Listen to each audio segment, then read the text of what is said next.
What could separate us now? What a wonderful name it is. What a wonderful name it is. The name of Jesus Christ, my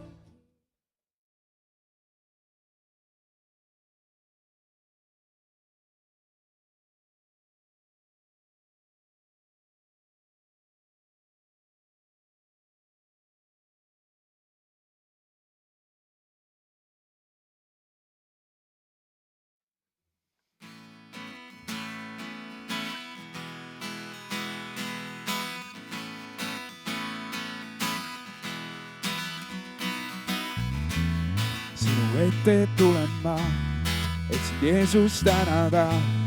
kõige eest, mis oled andnud mulle sa, kuid sa surid Golgata, oma elu andsid sa, et ma võiks elada. mu süda rõõmustab ja sulle laulan ma.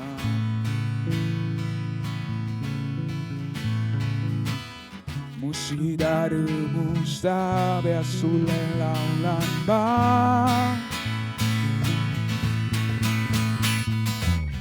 ei ole paremat sõpra kui Jeesus sa, mu süda igatseb olla vaid sinuga, su kätesse end usaldan, su ligiolus kogun jõudutan. sinu ette tulen ma, et sind Jeesus tänada, kõige eest, mis oled andnud mulle sa, kuid sa surid Golgata, oma elu andsid sa, et ma võiks elada. mu süda rõõmustab ja sulle laulan ma.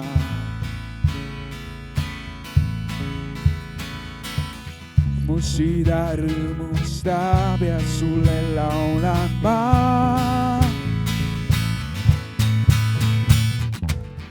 ei ole paremat sõpra kui Jeesus sa, mu süda igatseb olla vaid sinuga, su kätesse end usaldan, su ligiolus kogun jõudutas. ei ole paremat sõpra kui Jeesus sa, mu süda igatseb olla vaid sinuga, su kätesse end usaldan, su ligiolus kogun jõudutas. ma seisan kindlana, kes võiks olla mu vastu, kui mu Jumal on minuga. ma seisan kindlana, kes võiks olla mu vastu, kui mu Jumal on minuga.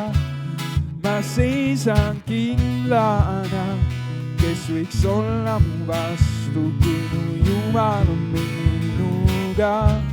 ma seisan kindlana, kes võiks olla mu vastu, kui mu Jumal on minuga. ei ole paremat sõpra kui Jeesus sa, mu süda igatseb olla vaid sinuga, su kätesse end usaldan, su ligiolus kogun jõudutan. ei ole paremat sõpra kui Jeesus sa, mu süda igatseb olla vaid sinuga, su kätesse end usaldan, su ligiolus kogun jõudutan.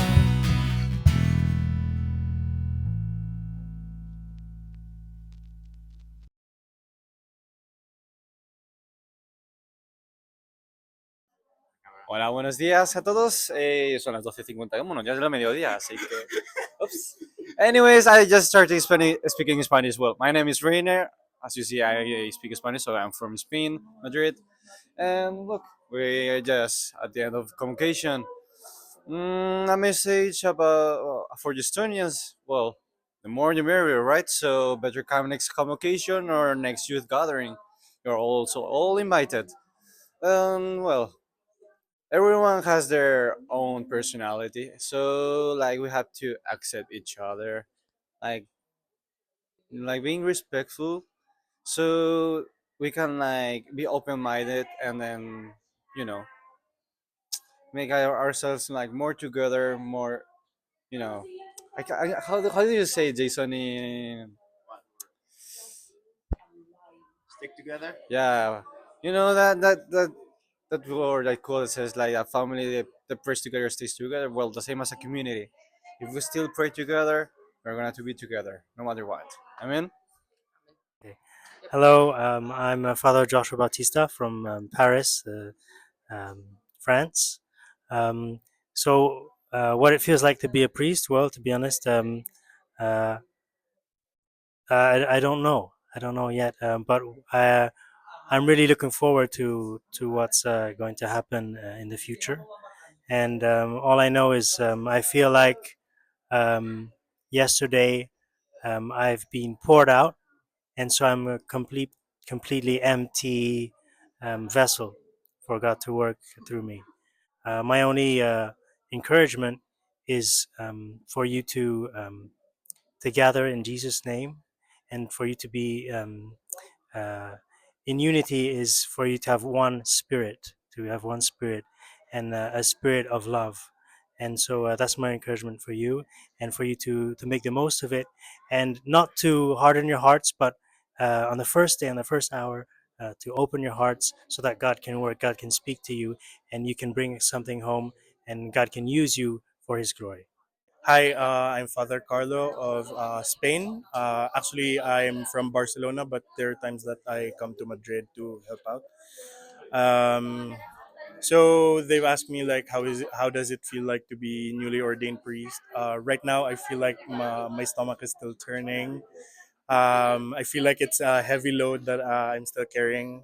Although, luckily, I have mentors, priests like Father Terry, the bishop, mentor like Father Thomas Iriste. Yeah, all the priests who have gone before us are good mentors to us, especially right now, since we are the younger generation priests who are the bishop tasked the three of us to be the priest for the youth, especially not just for the older generation, but most especially for the youth. To Estonia, to the people in Estonia, I will always pray for you as a newly ordained priest. I mean, I've always been praying for you with the church here in Spain. We've always been praying for you. We know there are things that there are things that you are also facing. We're also facing the same thing. I've also encountered it, having a few members, but God will slowly increase your numbers if you keep on continuing through with faith and praying for people, and continue with what you're doing, especially the two youth from Estonia. I mean, they're great, and I'm hoping one day Joseph will follow in our footsteps. And as for Unity, the summer theme for Unity this summer, as we have heard the bishop during this convocation, uh, Cr- um, he's always been explaining like Christ in us, and we are in Christ. So the unity there, especially the unity also of the Trinity, as we've heard in the homily this Sunday. The patriarch said, "As the three are one." So in unity, we are all in unity, and even though we're far away, we're in Madrid. We're not sure if we might visit you, but during your summer camp. But keep united, grow strong in faith, and be united in Christ, because your life is always united in Christ. Continue with what you're doing. You'll do great. As Father Terry told me, like you'll do great. You guys will do great. Hi, good afternoon or good day. My name is Lucy and I'm from CEC Madrid. The convocation was really good. We had one night. We had one night wherein we really had a great time praising and worshiping together. And seeing all the brothers and sisters from all over the diocese was very inspiring and very encouraging. I'm involved in the committee, in the planning committee of the convocation. And we thought that only 5 people would be coming from Estonia. And we were so surprised that there were more. And so we made Estonia as an example that if they could make it, the rest could also do it, because we know what is the situation in Estonia. We heard God speak. We saw the move of the Holy Spirit. We saw the strengths. We saw the weakness. We saw how the enemy moved, and we saw how everyone overcame whatever came our way because we were united. Message for the Estonians, especially, you will be having your camp. My message is that unity is really very important, and love for one another. The vision even came from Brigitta of Estonia, that when we were doing an intercession, she saw a vision of us in a circle and we were together. And she said that as long as we stay united and hold hands together and watch over each other brother's back, we will make it. That the enemy cannot break the wall that is set around us, the hedge of protection. So that is how important unity is, and working as a team. We need one another. Not one person can do it. We need one another to, so that we will be able to have the results that we expect. So let us bear with one another's weakness and strength. No pointing of fingers, especially when things go wrong. Just encourage one another. And above all, prayer. We need to gird it up with prayer. It will all start with bended knees, praying to the Lord for His strength, for His move in us, because without God, we cannot do it. So, for all of you, our encouragement and my love from CEC Madrid to Estonia. I hope you will have a great time, just as we did have a great time. Thank you.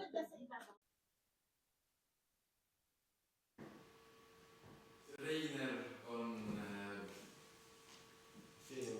Seenormes Riigikoguse bassimängija, armas sõber, kes seal järgmine oli? See Joss on isa Sonni poeg, kellel on nüüd naine ja laps ja vast ordineeritud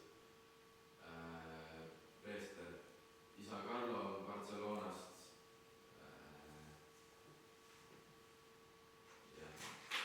Samamoodi on see koos ordineeritud, seda augusel päeval konvendil. Ja siis Lucy on piiskopi parem käsi, tema korraldas terve konvendi. Mis on Kursale? Jah, pane järgmist oli.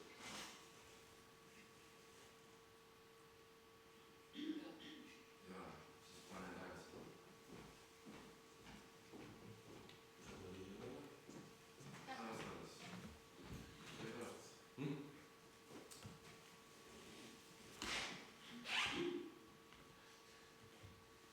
Issand, olgu teiega.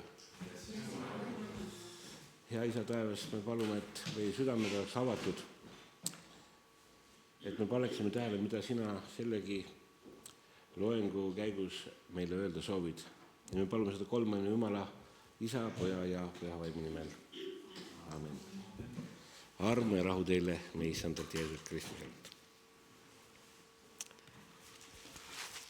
Ma loodan, et me saame hakkama sellise loengu variandiga.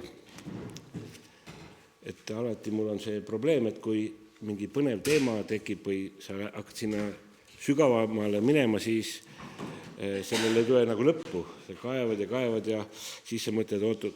Ja järgmine samm on, et kas ma suudan selle kõik edasi anda, mis leidnud on, aga see ei ole veel nagu kõik.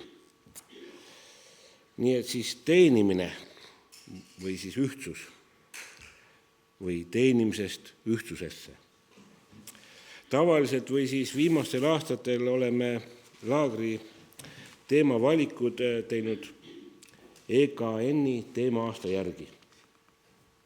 Sel aastalgi algul oli selline plaan, kuid siis selgus või siis meenus, et alles me oleme palvest rääkinud. Nimelt EKN-i teema oli Meie Isa palve. Ja oleme ka rääkinud tunnipalvetest. Ja pealegi EKN meid ei toetanud, siis ei ole ka see pealkiri või teema oluline. Seega kaldus teema teenimise poole. Oli selline südames, et rääkida teenimisest. Ja Madridi konvendil olles selgus, et see teema peaks olema hoopis ühtsus. Ja nagu te olete näinud nendest tervitustest kõigist, et kõik nad on seda teemat puudutanud ja tegelikult erinevate nurkade alt ka rääkinud. Nüüd püüan natukene mõlemad teemad puudutada ja tegelikult neid siis ka ühendada. Või siis kuidas üks võib viia teiseni. Niisiis sõna teenima või teenimine. Mida me mõtleme selle all või kuidas me seda mõistame? Teenima. Elatist teenima, elatist hankima, leiba teenima, ametis olema, teenistuses olema, kellegi kasuks töötama, kellelegi kasulik olema. Vanasti teeniti aega või riiki või kroonut ehk krooni. Kroonut teenima tähendab krooni teenima ehk siis kas kuningat või tsaari.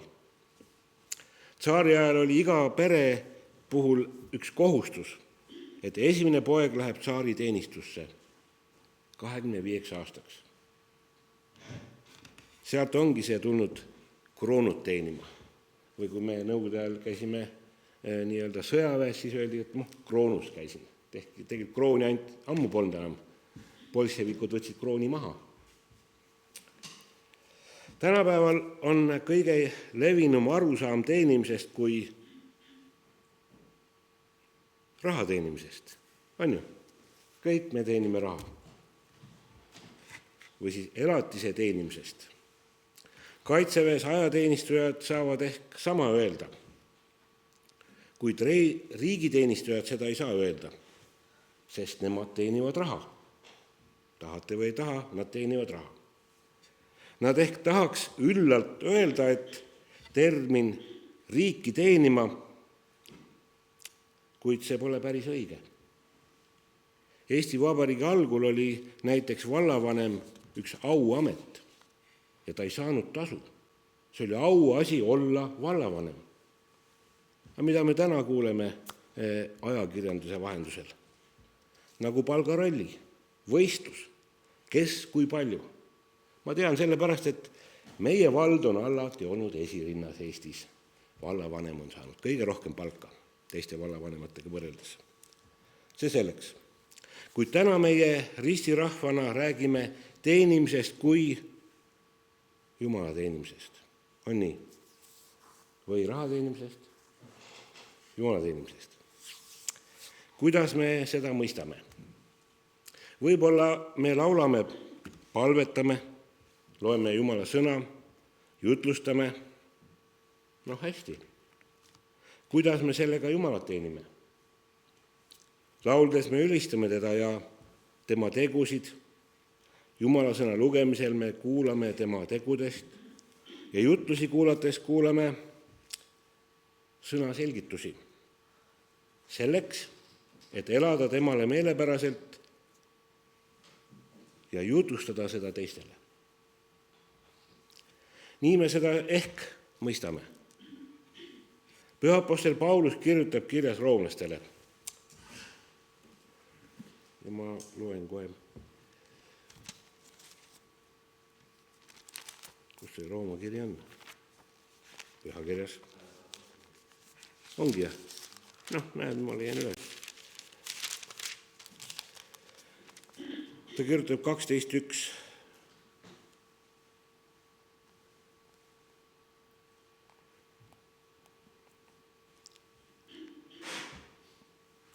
Ühesõnaga, siin ma ei tea seda, mis ma siia kirja on pannud.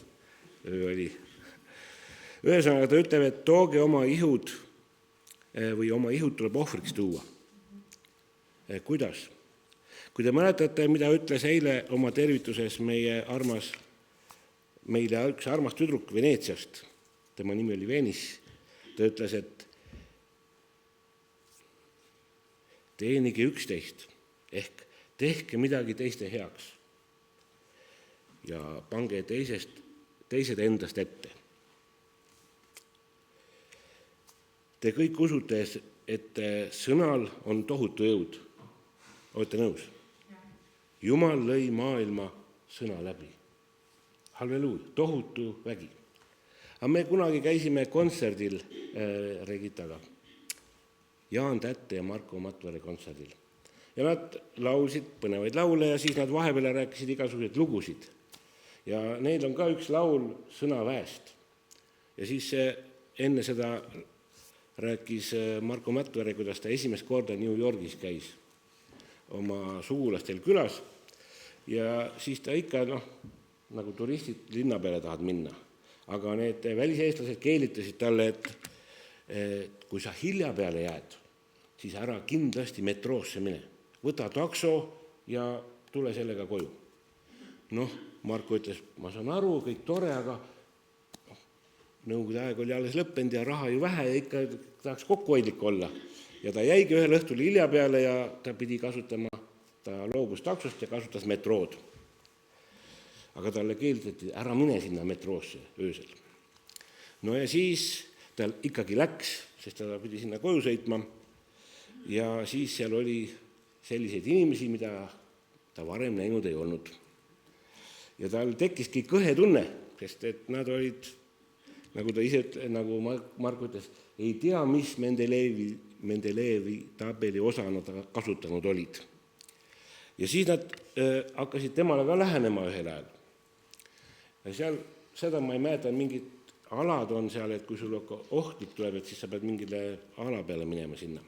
Ta läks sinna ka, aga ikka need inimesed tulid tema juurde nagu, ma ei tea, tema ka ei teadnud, mida nad temast tahtsid. Ühel hetkel ta sai aru, et hakkas eesti keeles kõva häälega rääkima. Väga kõva häälega rääkima. Ja saate aru, need läksid ära. Sellepärast, et vaatasid, et see ei tea, mida seemest tarvitanud on. Kuhu ta jõuda tahtis, oli see, et sõnal on vägi. Tühja, sest Marko sõnades seal metroos alles, aga Jumal lõi sõna läbi maailma. Niisiis, kindlasti olete kuulnud või pannud tähele, et mõnes ringkondades on inimesi hirmutatud sõnaga liturgia. Fuih, see on paha, see on surnud usk ja nii edasi, neid näiteid on palju. Aga miks see nii on? Lihtne põhjus. Keegi pole vaevunud nendest uurima selle sõna tähendust. See on tulnud kreekakeelsest sõnast, nüüd ma kindlasti hääldan valesti seda, aga midagi sellist, leitor kontor, midagi sihukest. Ehk eesti keele oleks see töö tegemine kellegi teise heaks. Ja nagu Eesti vanarahvas ütles, et talgute tegemine oli vanasti kombeks. Sa läksid naabrile appi tööd tegema kellegi teise heaks. Ja algul kasutas seda sõna sõjavägi ja sealt tuli see sõna siis varakirikusse kasutusse ühel põhjusel. Sellepärast, et Jumala teenistusel me teeme tööd Jumala heaks ja Jumala kiituseks. Teisisõnu me võime julgelt öelda, et see on Jumala teenimine. Töö tegemine Jumalale, liturgia pidamine tähendabki seda sama. Mitte midagi muud. Liturgia ei saa olla surnud, siis oled sina ka surnud, kes sa Jumalat teenid. Jumalat teenib elus inimene, te kõik hingate sisse välja, on nii. Mitte nii nagu blondiin, kes juuksuri juurde läks, kui tal kõrvaklapid peast ära võeti. Teate seda, ei tea. Blondiin läks juuksurisse, tal oli kõrvaklapid peas. Juuksur on hädas, kuidas ma lõikan, kõrvaklapid on ees. Võtab kõrvaklapid ära, tüdruk kukub maha putooli pealt. Mis siis juhtus? Juuksur kohkund, võtab kõrvaklapid, kuulab sinna sisse, hinga sisse, hinga välja, hinga sisse, hinga välja.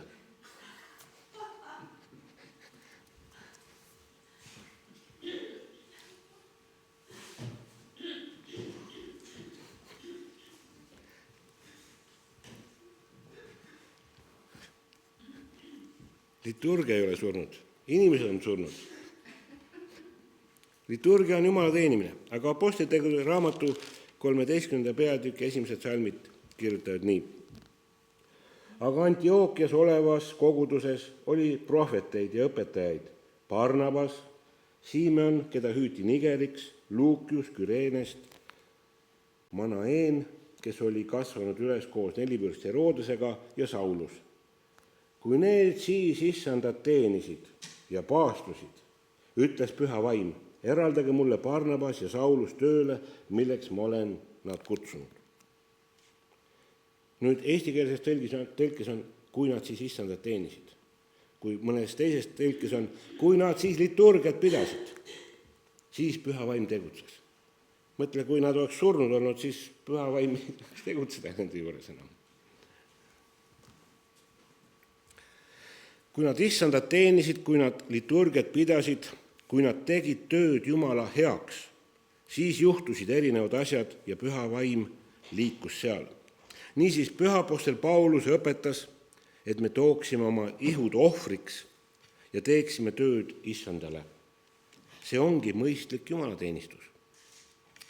Jeesus ütles, et kummardage mind tões ja vaimus. Väga hea öelda, on ju. Tões ja vaimus.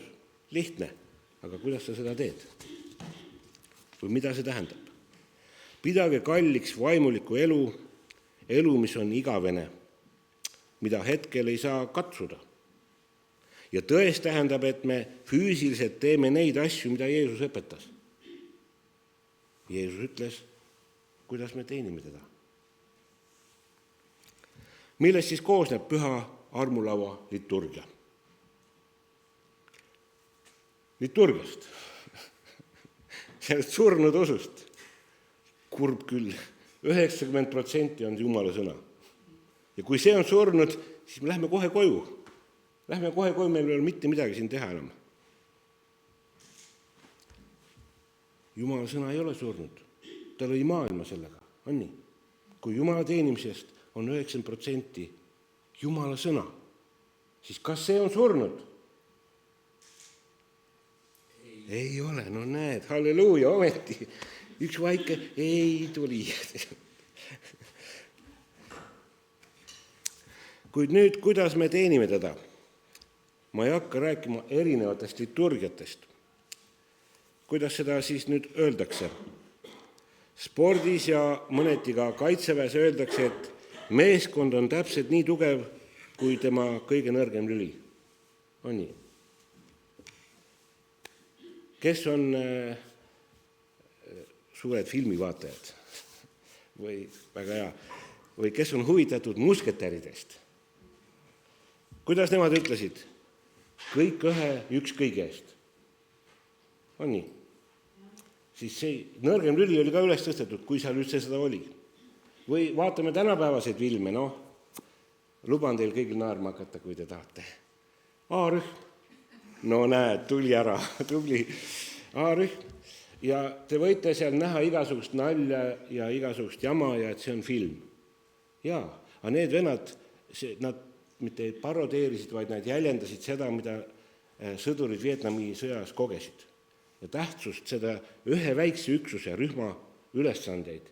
Ja siis selles filmis, kui te olete vaadanud neid filme, mida nad teevad kõike, siis vahest nad teevad mingi töö ära ja nad küsitakse, miks te seda teete? Miks te seda teete? Te võiksite ju suure maa ja võiksite kaduda sinna maasse ja elada rahulikult kuidagi ära. Siis nad ütlevad, et jaa, vaadake, et üksi ma lähen sinna ära ja must ei ole mitte midagi. Aga kui me oleme koos, siis me oleme võitmatu vägi.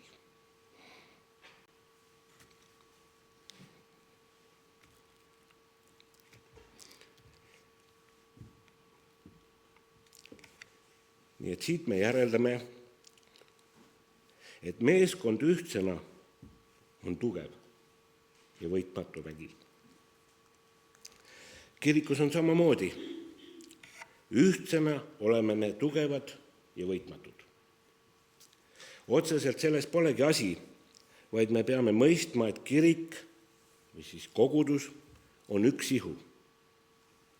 See üks ihu ei ole mingi niisama üks ihu, vaid see on üks Jeesuse Kristuse ihu. Seda ei ütle mina, pühakirjas on kirjas. Ja vaatame nüüd edasi, mida pühapostel Paulus kirjutas kirjas efeslastele. Ja ma loen salmid 3. peatükist 14 kuni 4:16. Sellepärast ma põlvitan Isa ees, kelle käest iga suguvõsa taevas ja maa peal saab nime, et ta teile oma kirkuse rikkust mööda annaks väge saada tema vaimu läbi tugevaks seesmise inimese poolest. Et Kristus usu kaudu elaks teie südameis ning te oleksite juurdunud ja kinnitatud armastuses. Et te suudaksite koos kõigi pühadega tunnetada, milline on armastuse laius ja pikkus ja sügavus ja kõrgus ning ära tunda Kristuse armastust, mis ületab iga tunnetuse, et te oleksite täidetud Jumala kogu täiusega, aga Jumalale, kes meis tegutseva väega võib korda saata palju rohkem, kui oskame paluda või isegi mõelda, temale olgu kirkus koguduses ja Kristuses Jeesuses igavesest ajast igavesti kõigi sugupõlvedeni. Aamen. Ja 4. peatükk läheb edasi.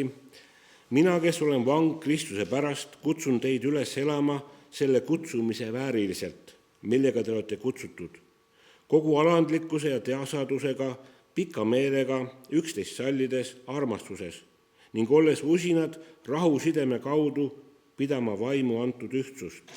Üks ihu ja üks vaim, nagu te olete ka kutsutud üheks lootuseks oma kutsumise poolest. Üks issand, üks usk, üks ristimine, üks Jumal ja kõikide Isa, kes on kõikide üle ja kõikide läbi ja kõikide sees. Ent igaühele meist on antud armu Kristuse kingi kohaselt. Seepärast ütleb kiri, tema on läinud üles kõrgesse, viies vangi viidud vangidena kaasa ning on antud inimestele ande. Aga see, et ta on läinud üles, mis on see muud, kui et ta on esmalt tulnud alla, maa peale, maa sügavustesse, paikadesse. Niisiis see, kes on tulnud alla, on sama, kes on läinud ülesse üle kõigi taevaste, et ta täidaks kõiksuse. Tema on see, kes on pannud mõned apostliks ja mõned prohveteks ja mõned evangelistideks, mõned karjaseks ja õpetajaks, et pühi inimesi valmistada abistamistööle Kristuse ihu üles ehitamiseks, kuni meie kõik jõuame usu ja Jumala poja tundmise ühtsusesse, saades täismeheks Kristuse täishea mõõtu mööda. Et me ei oleks enam väetid lapsed, keda pillutab ja kõigutab iga õpetuse tuul, et inimliku pettemängudega eksitusse kavaldada.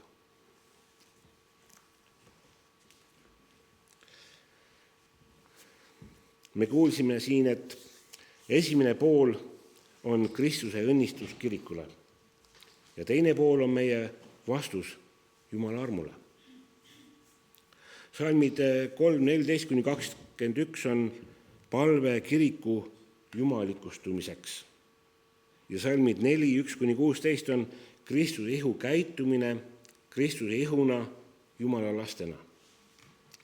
Salmis 20 ja edasi näeme kiitust Isale, mis siin epistli keskel tunnistavad, et Jumala tööd toimivad kaugelt üle selle, mida meie suudame ette kujutada. Palju rohkem, kui suudame ja oskame paluda või isegi mõelda. See jumalikustumine või jumalikustumise eesmärk või siis Jumala sarnaseks saamise eesmärk, et te oleksite täidetud Jumala kogu täiusega, millest siis pühapostel Paulus kirjutab. See viiakse täide ühises töötamises ühistööga. Saate aru, et see ei saa toimuda üksikult kuskil, vaid ühistööna, ühes töötamisega. see viiakse täide ühises töötamises, sünergias meie ühise usu ja armastuse koos Jumala väe ja vaimuga meie sees. Mõistate? Sünergia tekib, kui meie usk ja armastus saavad kokku Jumala väe ja vaimuga meie sees.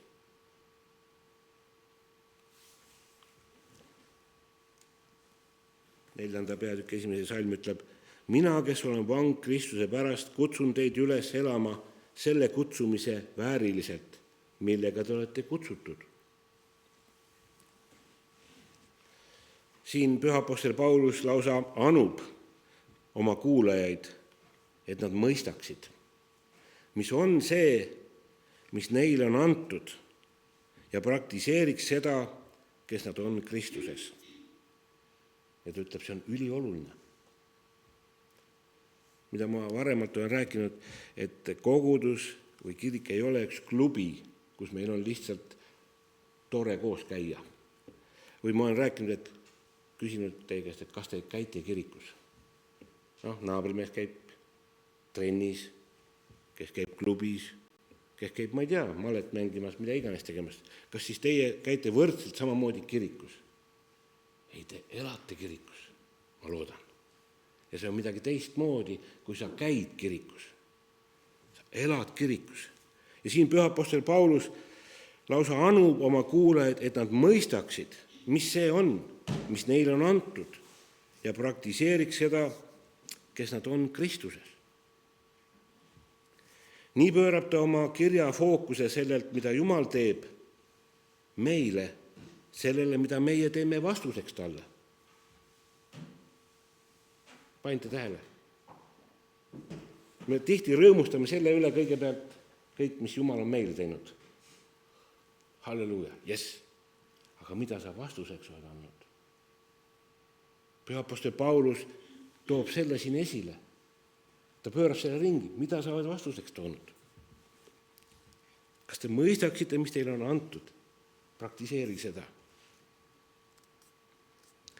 Igal juhul see, mida me usume, peab mõjutama, kuidas meie elame. Meie usutunnistus peab mõjutama meie käitumist. Mitte käitumist sellest, kui korralik ma olen, vaid meie elu. Küll siis see käitumine tuleb ka selles mõttes korralikuks, et mäletate, koolis oli niisugune asi nagu käitumise hinne või see on rahuldav, mitte mis iganes seal oli. Sellest me ei räägi. Eeskujul. Me räägime sellest, kuidas sa elad. Ja küll siis see eeskujulik käitumine ka tuleb. Tihti öeldakse, mõni saab ristitud ja nüüd naabrid naised saavad teada, et sa oled kristlane. Nüüd sa oled siis teistest parem või? On nii, küsitakse nii. Sina ju kristlasena, nüüd sa peaksid olema see aidu-aisukest asja teha. Ja mis vahe on kristlasele siis tavaliselt? Ja midagi muud kui see, et kui kristlane teeb midagi halvasti ja ta saab aru oma südames, siis ta parandab meelt. See on tema erinevus. Mitte see, et ma olen parem. Ei ole parem. Sa lihtsalt parandad meelt. Saad aru, et sa eksisid. Eksisid Jumala vastu. Et Jumal ei taha, et ma nii elan. On nii? Mul meenub see, kuidas patriarh tuli sinna esimesel teenistusel, ütleb, ma pean midagi, et ma siit väga panen paberid ritta, et ma kuskile väga rändama ei lähe. Mul sama, et peas ma nüüd ära ei lähe kuskilt siit järje pealt.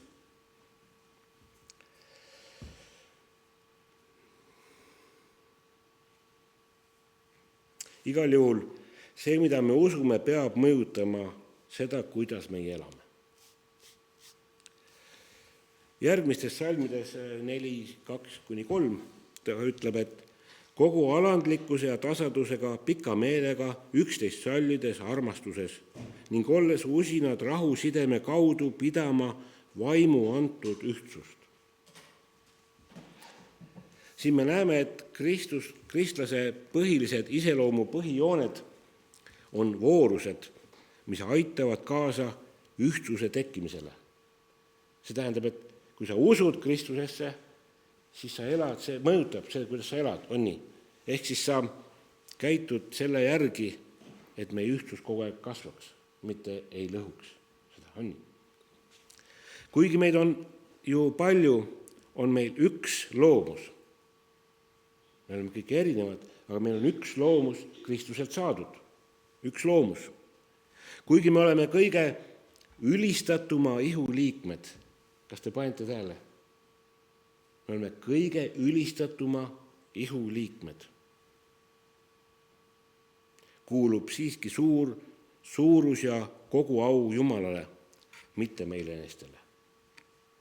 No nobis domine, sed nomini tuo da gloriam. Isegi selle ihu ühtekuuluvus on Jumala töö vaimus. Nii et tülidele pole siin mitte mingisugust ruumi. Nii et kui tahame elada taevalikult või siis taevalikus olukorras, peame me käima üksmeeles ja alandlikkuses siin maa peal. Tuleb ka tähele panna üht nimetatud voorustest, mis ei ole omane Kreeka-Rooma filosoofiale, ja see on alandlikkus. Teisisõnaga madalus. See on madalus, malbus ja tagasihoidlikkus. See tähendab seda. Aga vaatame edasi. Paulus kirjutab salmides 4-6. Üks ihu ja üks vaim, nagu te olete ka kutsutud üheks lootuseks oma kutsumise poolest. Üks issand ja üks usk, üks ristimine, üks Jumal ja kõikide isa, kes on kõikide üle ja kõikide läbi ja kõikide sees. Siin Paulus räägib kiriku mitmekordsest ühtsusest. See tegelikult see teema läheb veel sügavamaks, paksemaks, et me iga kolmainsus, iga liikmega oleme ühtsuse kaudu seotud. Kristlik moraal ei põhine mitte ideedel, vaid elaval reaalsusel. Teate, kommunistidel oli idee, et võtame rikastelt raha ära, jagame kõik võrdselt, ise elame hästi ja teised on kõik ühesugused, kõik on võrdsed. See oli idee, nii öelda. Aga kristlik moraal ei põhine mitte ideedel, vaid elaval reaalsusel. Püha kolmainsuse elul kirikus on see reaalsus. Ja püha apostel Paulus ühendab ilusti kolmainsuse kolm isikut, üks vaim, üks issand, üks Jumal.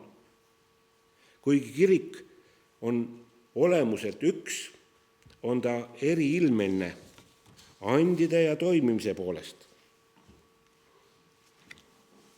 Ma ei oska vioolat mängida, anna andeks. Aga Juhan oskab. Meil on erinevad anded. Mõni ütleb, õpi ära. No ei tule.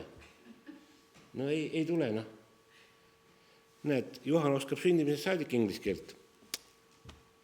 Tal on see and. Mõni teine ka siin oskab. Aga mõni kiilas pealni ei oska. Kuigi kirik on olemuselt üks, on ta eriilmeline andide ja toimimise poolest. Ühtsus ei tähenda ühetaolisust. Meid nõukogude ajal me taheti kõik, et me oleksime täiesti ühesugused. Ma saan aru ühest asjast, et kui noormehed lähevad kaitseväkke, siis aetakse pea paljaks. Ma saan sellest aru. Sest seal muidu korda ei saa, siis on kõik ühesugused. Mitte igaüks on iga pikkusega lõnksiga, siis nad edenevad. Ja mulle meeldib, vabandust, minul isiklik probleem, mulle meeldib, kui koolis on koolivorm. Et koolis ei ole keegi, ei näe, et see on rikas perest ja see on vaesest perest, vaid me oleme kõik ühtemoodi, me tulime siia õppima. No, ühetaolisust. Aga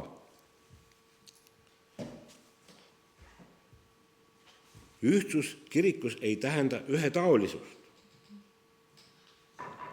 Iga liige on Jumala ees ainulaadne. Saate aru, te olete ainulaadsed. Halloo, 2, oled ainulaadne. Teised kõik ka on ainulaadsed. Ma tean, et ta lubab enda peal nagu katsetada. Iga liige on Jumala ees ainulaadne oma rollide ja andidega, mille Jumal on talle andnud. Ja Paulus jätkab, seepärast ütleb kiri, tema on läinud üles kõrgesse, viies vangi viidud vangidena kaasa ning on andnud inimestele ande. Aga see, et ta on läinud üles, mis on see muud kui see, et ta on esmalt tulnud alla, maa sügavamatesse paikadesse. Niisiis see, kes on tulnud alla, on sama, kes on läinud ülesse, üle kõigi taevaste, et ta täidaks kõiksuse. Tema on see, kes on pannud mõned apostliks ja mõned prohveteiks ja mõned evangelistideks, mõned karjaseks ja õpetajaks, et pühi inimesi valmistada abistamistööle Kristuse ihu ülesehitamiseks, kuni meie kõik jõuame usu ja Jumala poja tundmise ühtsusesse, saades täismeheks Kristuse täishea mõõtu mööda. Et me ei oleks enam väetid lapsed, keda pillutab ja kõigutab iga õpetuse tuul ja inimliku pettemänguga eksitusse kavaldada. Olete kogenud sellist eksitamist? Amen. Niisiis kiriku toimimise eripalgelisus esiteks põhineb poja ülesminekul ja vaimu allatulekul. Teiseks, juhitud eriliste andidega inimeste poolt ja kolmandaks, ihu küpsuse ja stabiilsuse jaoks. Näeme siin, et annid, mis on nimetatud salmis 11, on piiratud või siis antud neile, kes siis kirikut juhivad. Me kõik ei ole apostlid või kõik ei ole piiskopid või on siin keegi piiskop. Kuid püha vaim annab annid kõigile inimestele salvimisel, kristmatsioonil. Ehk siis, kui teid ristiti ja õliga võiti, siis püha vaim andis selle kaudu teile annid ja need tulevad esile. Aga neid ande tuleb lihtsalt kasutada, neid, mis teile kõigile on antud.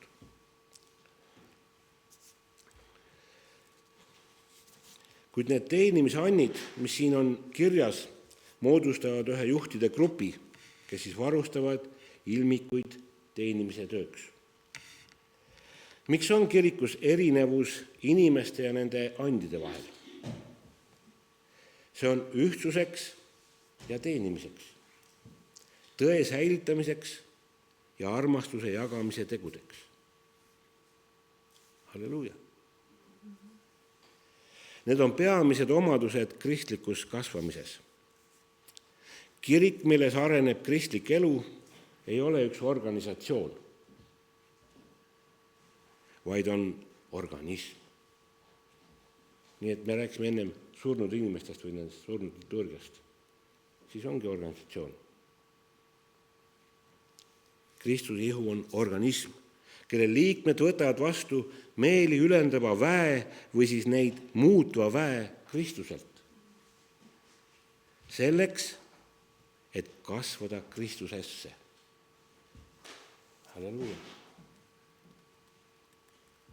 Püha apostel Paulus ei vaata kristlastele kui isoleeritud üksikutele inimestele, kes siis liigub täiuslikkuse poole. Me iga üksik kõva, me palvetame kodus ja teeme ja liigume täiuslikkuse poole. Ei, Paulus vaatab ja rõhutab alati inimest kui ihuliiget. Üheskoos, me oleme rääkinud üheskoos tugevast olemisest. Nii et teie olete Kristuse ihu, iga üks oma liige, kes püüdleb täiusliku usu ja Jumala poja täiusliku tundmise poole üheskoos. Niisiis ei saa kuidagi ühtsust usus või usu ühtsust lahutada Jumala poja tundmisest.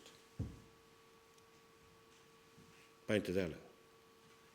Niisiis ei saa kuidagi ühtsust usus või usu ühtsust lahutada Jumala poja tundmisest.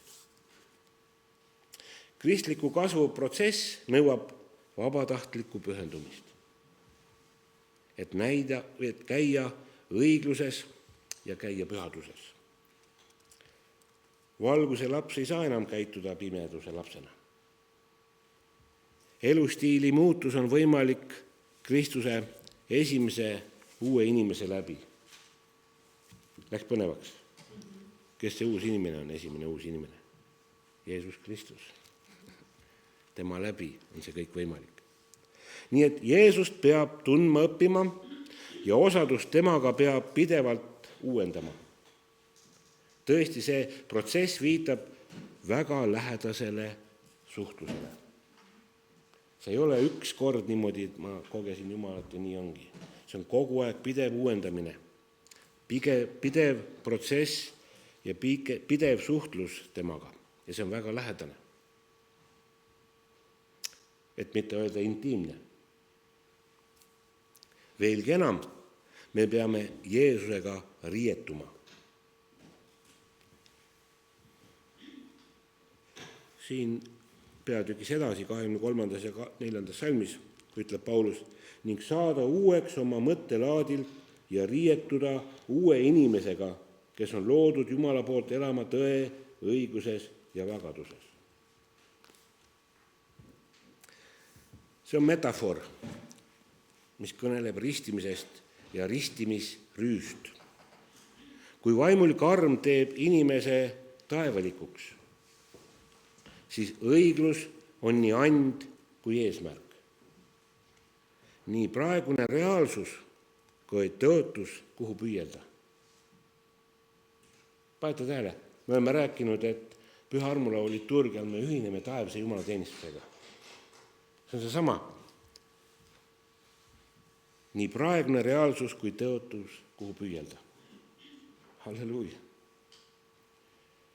Ja viis, kuidas me elame, mõjutab meie suhet mitte ainult Jumalaga, vaid ka üksteisega. Sest Kristuses oleme üksteise liikmed.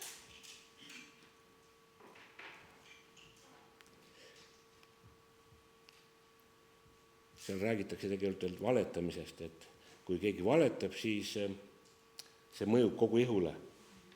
Aga valetamise all ei mõelda seda, et ma ütlen, et ma ületasin kiirust täna seal ja teile ei ütle, et see on valetamine. Valetamine on see, kui ma õpetan teid valesti. Õpetan teid midagi valesti uskuma.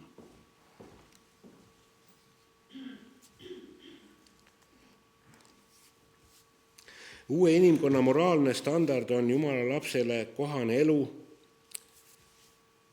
Ja 5. peatükis öeldakse, võtke nüüd Jumal eeskujuks, nagu armastatud lapsed, ja käige armastuses nõnda, nagu Kristus meid on armastanud ja on ise enese loovutanud meie eest anniks ja ohvriks, magusaks lõhnaks Jumalale. Kui palju kell on?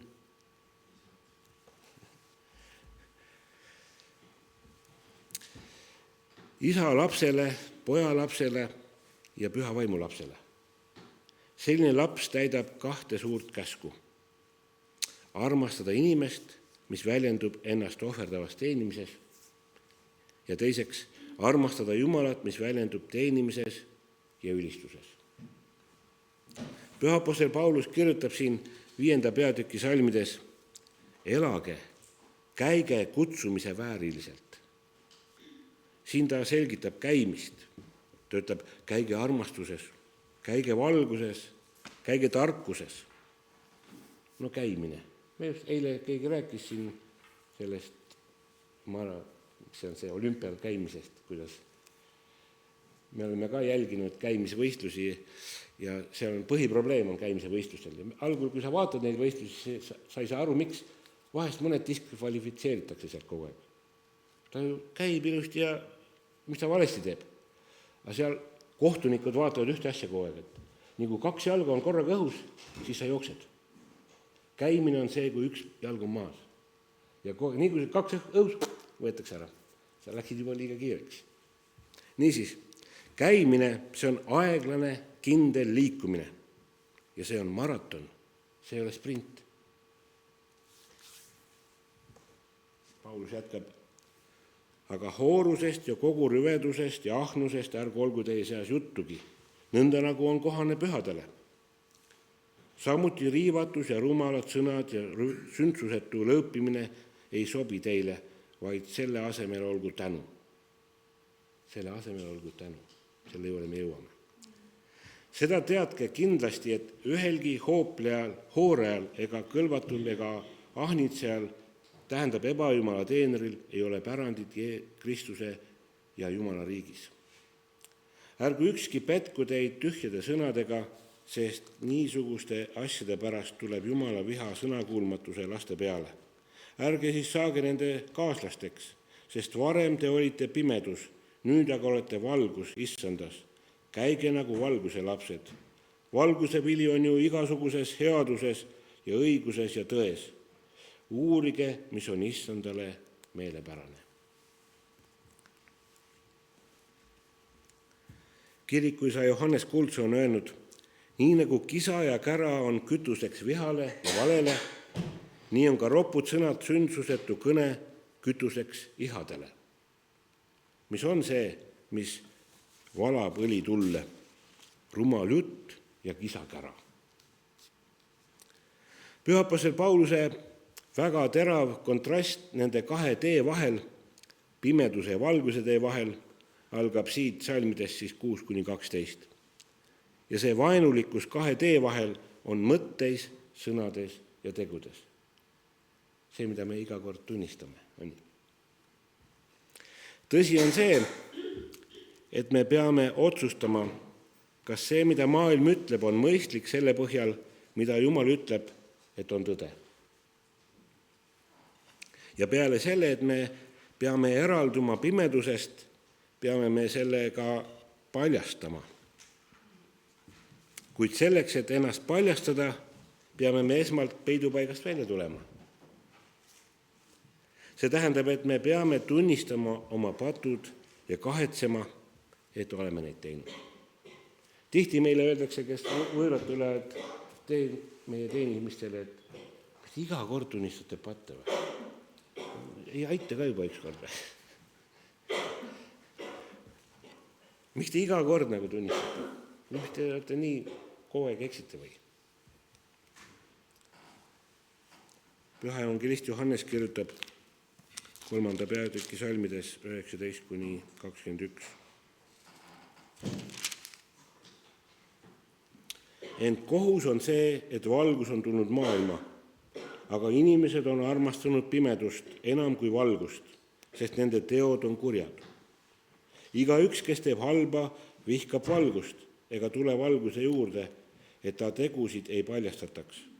Aga kes teeb tõtt, see tuleb valguse juurde, et ta teod saaksid avalikuks, sest need on tehtud Jumalas.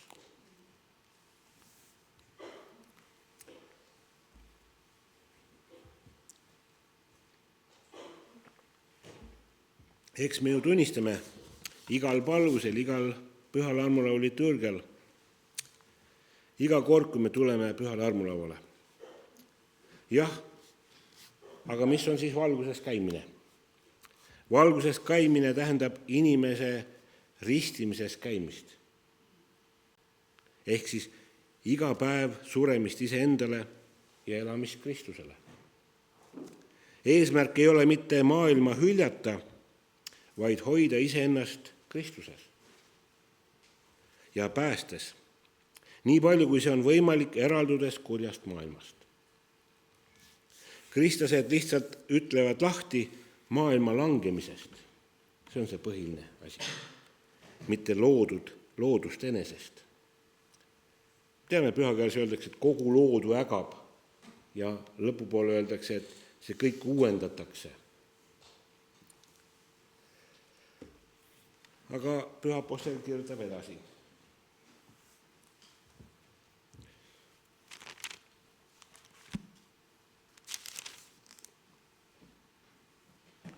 Ja ärge joovastuge veinist, millest tuleb liiderlikkus, vaid saage täis vaimu.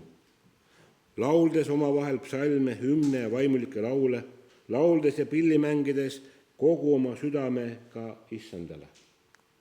Tänades alati Jumalat ja Isa, meie issanda Jeesuse Kristuse nimel. Tänades.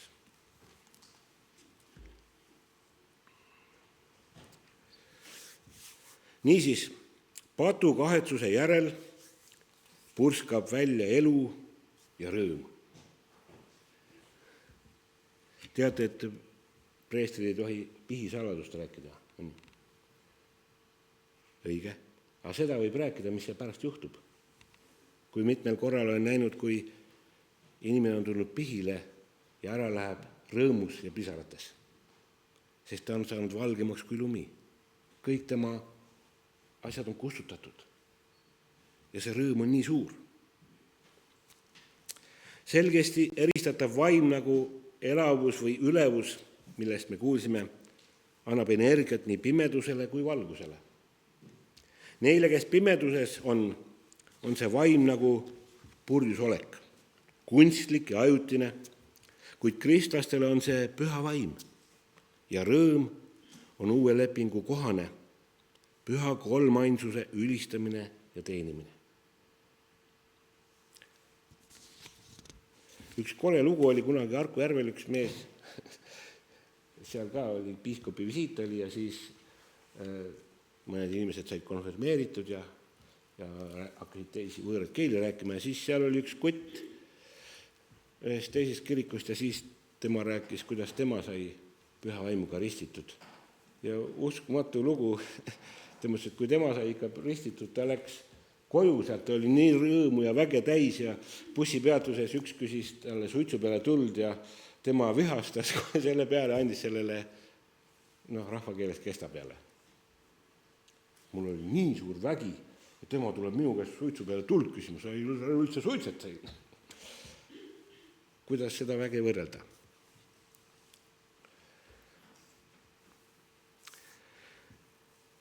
See, kes on veinist purjus jäänud, see koperdab ja taarub. Aga see, kes on joobnud pühast vaimust, see on juurdunud Kristusesse ja on auliselt kaine. Huvitav on see, pea igat teemat, mida pühakiri kirjeldab, siis lõpuks ta jõuab ikka ja alati püha armulauani. Armulaud ehk eucharistia, mis tähendab tänu andmine. Me rääkisime ennem tänamisest, seal tuli mitmel koha peal välja tänu andmine. Tänu andmine on Kristuse ihust ja verest osa saamine. Kas te panete tähele neid sõnu? Tänu andmine on Kristuse ihust ja verest osa saamine. Panete tähele, et ma ei öelnud tänan või aitäh, vaid ma sain osa millestki hoopis. See on minu tänu. Olete te kunagi nii mõelnud? Ma lähen ikka saama midagi. Saan osa Kristuse ihust ja verest. Tuleb välja, see on tänu andmine. See on minu tänu, kui ma saan temast osa. Tema saab minu sisse tulla. Halleluuja!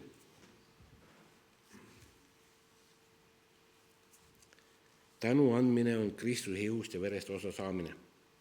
Tänu andmine isale, kelle läbi poeg lihaks sai. Issand Jeesus, Kristus vaimus. Kordan veel kord, et panite tähele, et tänu andmine on Kristuse ihust ja verest osa saamine. Kui sa ei võta ja ei saa sellest osa, ei anna sa tänu. Niisiis, ühtsus, kes söövad ühest leivast ja joovad ühest karikast, saavad üheks, sest nad söövad Kristust. Ja sellega nad annavad tänu Issandale. See on nii põnev teema, mis läheb edasi, kui rääkida kogudusest, Kristuse ihust, Kristuse pruudist, kui kirik on Kristuse pruut. On nii.